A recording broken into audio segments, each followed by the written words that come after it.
আসসালামু আলাইকুম। সবাইকে রমজানুল মুবারক। আমরা সবাই জানি পবিত্র মাহে রমজান। এই রমজান মাস কিছু মানুষের জন্য অভিশাপ, মানে রমজান মাস কিছু মানুষকে অভিশাপ দেয়।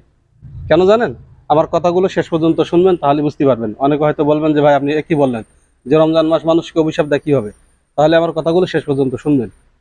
দুবাইতে রমজান মাসে প্রত্যেকটা মার্কেটে প্রত্যেকটা জিনিসের অফার আছে, প্রত্যেকটা জিনিসের রমজান মাসে, যাতে মানুষ সহজে ক্রয় করতে পারে।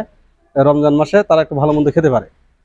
কারণ মহান রব্বুল আলামিন সুদকে হারাম করেছে, ব্যবসাকে করেছে হালাল। আপনি ব্যবসা করেন, হালাল পথে করেন। কিন্তু আমাদের বাংলাদেশের কিছু ব্যবসায়ী আছে, রমজান মাসে তারা প্রত্যেকটা জিনিসের দাম বাড়াই দিয়েছে। প্রত্যেকটা জিনিসের, মানে রোজার আগে যেমন আপনার এই যে কমলা লেবু, আপনার কাগুচি লেবু, তারপরে কলা, তারপরে আপনার বেগুন, মানে যে সমস্ত জিনিসগুলো মানুষ রমজান মাসে ক্রয় বেশি করে, প্রত্যেকটা জিনিসের দাম বাড়িয়ে দিয়েছে এই ব্যবসায়ীরা। তাহলে এই ব্যবসা কি হালাল হবে? এই ব্যবসা তো হালাল না। এই ব্যবসায়ী যারা আছে, এরা কি চোখে দেখে না যে রমজান মাসে কত মানুষ আছে যারা লক্ষ লক্ষ টাকা মানুষকে সহযোগিতা করে, মানুষকে উপহার হিসাবে দেয়, বিভিন্ন ধরনের জিনিস, খাদ্য সামগ্রী, জামা কাপড়, অনেক কিছু কিনে দেয়। তাহলে এই রমজান মাসে কেন আমি মানুষকে এত কষ্ট দিব? কেন জিনিসের দাম এত বাড়াই দেব?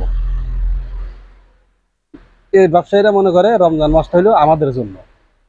রমজান মাস ব্যবসা করার মাস। এই মাসে আমরা যে যত ব্যবসা করতে পারি, যে যত লাভ করতে পারি, যে যত মুনাফা করতে পারি, তাহলে রমজান মাস আপনার জন্য রহমত না, বরকত না, মাগফিরাত না। কারণ রমজান মাসের ওসিলায় আপনি মানুষেরকে কষ্ট দিচ্ছেন, জিনিসের দাম বাড়াই দিচ্ছেন, যত খুশি আপনার ইচ্ছা মতো আপনি তাদের কাছ থেকে বিক্রি করতেছেন।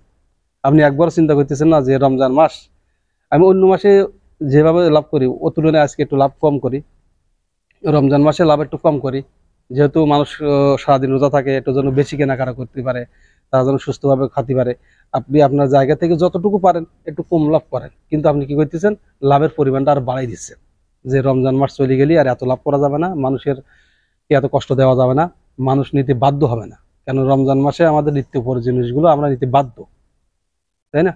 তো এই সমস্ত ব্যবসায়ী যারা আছে, এদের জন্য আমার মনে হয় না যে রমজান মাস কোনো কল্যাণ বই আনবে, না তাদের জন্য কোনো রহমত আনবে হবে, না তাদের জন্য কোনো বরকত আছে, না তাদের জন্য কোনো মাগফিরাত আছে।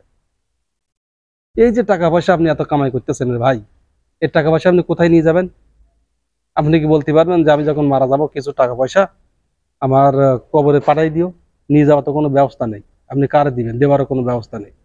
এই জন্য এইভাবে টাকা পয়সা না ইনকাম করে, না কামাই করে আপনি হালাল পথে ব্যবসা করেন। যেহেতু ব্যবসা হালাল, সুদ হারাম, আপনি ব্যবসা করেন, হালাল পথে করেন, আপনি লাভ কম করেন, আপনি লাভটা রমজান মাসে একটু কম করেন। আপনাকে বলি না যে আপনি কেনা দামে বিক্রি করেন, আপনি লস করেন, এ কথা আমি কেন, কেউ বলবে না। তবে সবাই এতটুকু বলবে যে একটু লাভটা কম করেন, মানুষকে একটু বেশি কেনার সুযোগ দেন। রমজান মাস অনেকের অনেক কিছু খাইতে মনে চায়, দাম বেশি, যার কারণে খাইতে পারে না। তো এইটুকু সুযোগ মানুষকে একটু করে দেন। তো আমি যে কথাগুলো বললাম, যদি আপনাদের কাছে ভালো লাগে তাহলে অবশ্যই জানাবেন যে আমার কথাটা আমি ঠিক বললাম নাকি ভুল বললাম। অবশ্যই আপনারা কমেন্ট করে জানাবেন, অথবা আমার ভিডিওটা একটু লাইক কমেন্ট করবেন। আর যদি কারো ভিডিও ভালো লাগে অবশ্যই একটু শেয়ার করে দিবেন, অন্যান্য বন্ধুদেরকে দেখার সুযোগ করে দিবেন। তো ততক্ষণ পর্যন্ত সবাই ভালো থাকেন, সুস্থ থাকেন। আবারও দেখা হবে অন্য কোনো ভিডিও নিয়ে। আল্লাহ হাফেজ।